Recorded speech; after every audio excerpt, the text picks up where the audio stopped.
When Tsushima was first settled, a strange and terrible thunderstorm swept across our island. Wherever lightning struck, beasts of lightning appeared. These violent creatures tore through villages, causing death and destruction, moving too quickly to be stopped. The people knew only one man who could possibly stand against the lightning beasts. Shigenori, the fastest swordsman in all of Tsushima. Shigenori never lost a duel.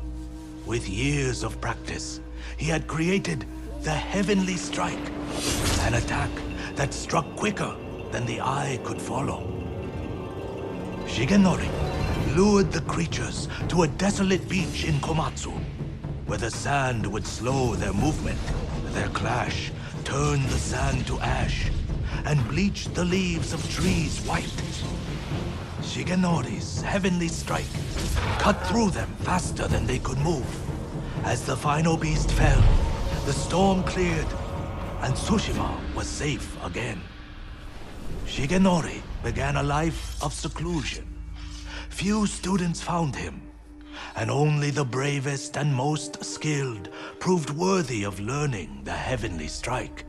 When a storm approaches, a sword is placed at Shigenori's rest by a student who knows of its location to ward off attacks from beasts of nature.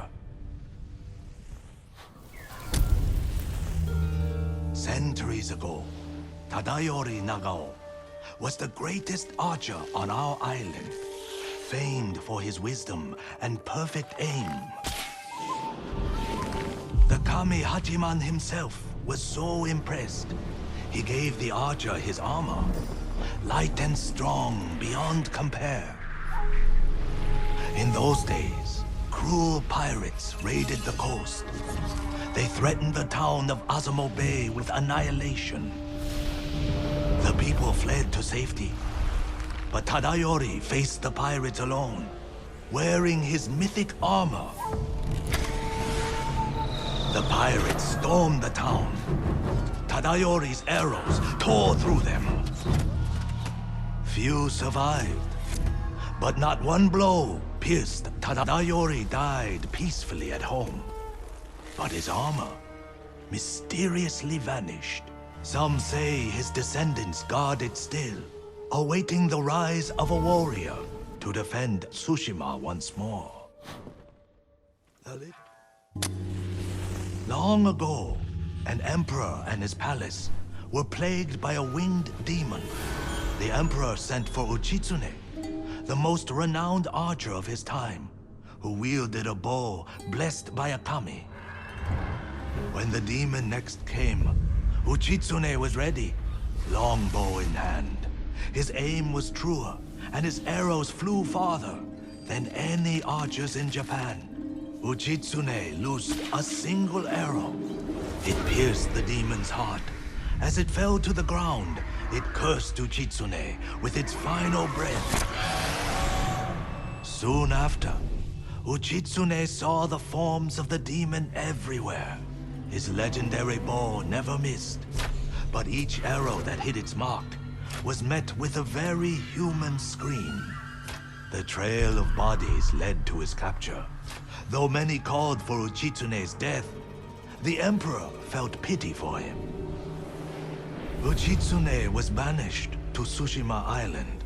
He died years later, alone and forgotten by all but a few.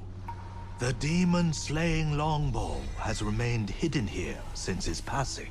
Some say it awaits a worthy master. Others believe it still holds the demon's curse. Long ago, the samurai of Clan Yarikawa were the most skilled swordsmen on our island. In every generation, one lord was taught their family secret, a deadly technique called the Dance of Wrath that could cut through any foe's defense. The Dance of Wrath found its greatest master in Lord Tokiyasa Yarikawa. Though beloved by his people, he resented Clan Shimura's power. Desperate to seize control, he set off a bloody rebellion that claimed countless lives.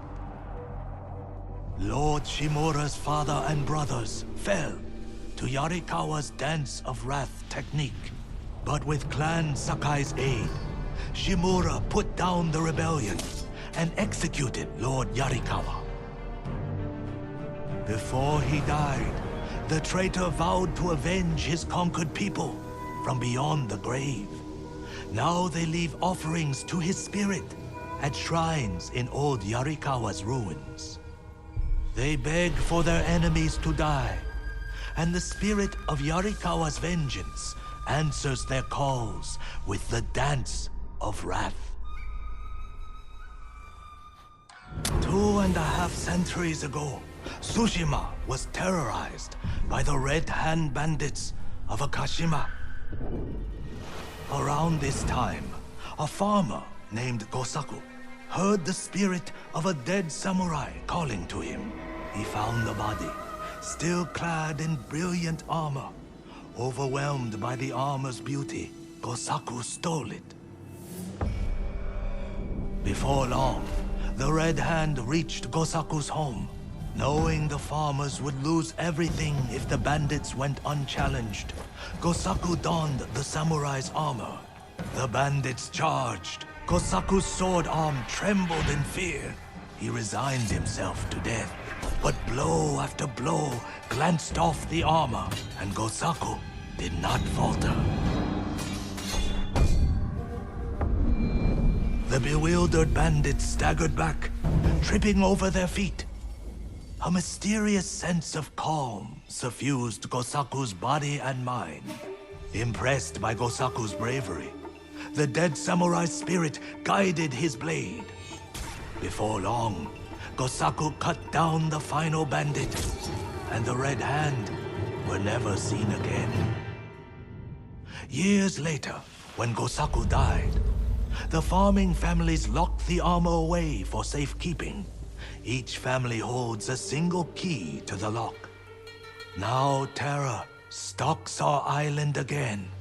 The farmers of Tsushima claim to have seen Gosaku high on a hill, looking for a mighty warrior to protect our farms once more. Long years ago, Kojiro was a Straw Hat Ronin. So fearsome, deadly, and bloodthirsty, his own brothers turned against him. From dawn until dusk, dozens of Straw Hats fought Kojiro. He slew them all. Those who escaped that day disowned Kojiro from the Straw Hat ranks, but never crossed him again. The spirits of death were so astonished by Kojiro. They blessed his armor to grant him a tireless sword arm. He's now more than a man. He's a slayer of legend. When the Straw Hats betrayed our people and joined the Mongols, they welcomed Kojiro back as a brother. 5 killers from the Straw Hats have joined Kojiro and sworn an oath to kill you. Long ago, fire fell from the sky and landed atop Mount Jogaku. A lone warrior braved the dangerous climb and found a giant rock covered in flames. He touched his sword to the fire. Flames engulfed the steel, but left him unharmed. He created a new fighting style he called the Way of the Flame. The warrior took pieces of the rock west with him to China. There he sought answers about its origin from learned monks and scholars. After months of travel and research, fire fell from the sky once more. He led the people to it and showed them it was nothing to fear. For he believed the Way of the Flame was a gift from the heavens, and he shared its secrets with all who wished to learn. Handed down through generations, the way of the flame has returned to Tsushima. The Mongols wield it against our people. But rumor says the fire still burns atop Mount Jogaku, waiting for any who can survive the climb.